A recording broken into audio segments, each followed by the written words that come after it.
ഇന്ന് നമ്മൾക്ക് ഗീവേഴ്സിനെയും ടേക്കേഴ്സിനെയും പറ്റിയിട്ട് നമുക്ക് നോക്കാം. ഒരു ഗീവർ എപ്പോഴും ഗീവർ ആയിരിക്കും, ടേക്കർ എപ്പോഴും ടേക്കർ ആയിരിക്കും. കൊടുക്കുന്നവൻ എപ്പോഴും കൊടുത്തുകൊണ്ടേയിരിക്കും, വാങ്ങുന്നവൻ എപ്പോഴും വാങ്ങിക്കൊണ്ടേയിരിക്കും. സോ ഇത് നമുക്ക് കോമൺലി എല്ലാവർക്കും അറിയാം. നമുക്ക് കുടുംബത്തിൽ തന്നെ എടുക്കാം. കുടുംബത്തിൽ മോസ്റ്റ്ലി മൂത്ത മക്കൾ എപ്പോഴും ഒരു ഗീവറായിരിക്കും. അമ്മയുടെ മടിത്തട്ട് മുതൽ അവരുടെ ഇഷ്ടപ്പെട്ട ടോയ്സ്, ഇഷ്ടപ്പെട്ട വസ്ത്രങ്ങൾ, ഇതെല്ലാം അവർ കൊടുക്കും. പക്ഷെ ഒരു ടേക്കറോ, അവൻ എപ്പോഴും അത് വാങ്ങുന്ന ഒരു മൈൻഡ് സെറ്റ്. ഇവിടെ സംഭവിക്കുന്നത് ഇങ്ങനെ ഒരു മൈൻഡ് സെറ്റ് ക്രിയേറ്റ് ആവുക. ഗിവറിന് എപ്പോഴും കൊടുക്കാൻ അവർ വില്ലിങ് ആണ്. എന്ത് കാര്യം അവർക്ക് കൊടുക്കാനായിരിക്കും താല്പര്യം.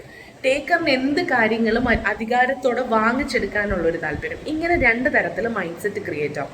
ഇവിടെ നമ്മൾക്ക് വേണ്ടത് ഒരു ഗിവറിന് ടേക്കർ മൈൻഡ് സെറ്റും ഉണ്ടാവണം, ടേക്കറിന് ഒരു ഗിവർ മൈൻഡ് സെറ്റും ഉണ്ടായാൽ മാത്രമേ ലൈഫ് ഒരു കോംപ്ലക്സ് ഇല്ലാതെ പോവുള്ളൂ. അല്ലെങ്കിൽ ലൈഫ് വിൽ ബി കോംപ്ലക്സ്. നമുക്ക് ആ ഒരു പ്രൊപ്പോർഷനേറ്റ് ആയിട്ട് നമ്മൾക്ക് ആ ഗിവിങ് ടേക്കിംഗ് മൈൻഡ് സെറ്റ് ഉണ്ടാക്കിയെടുക്കണം. Thank U.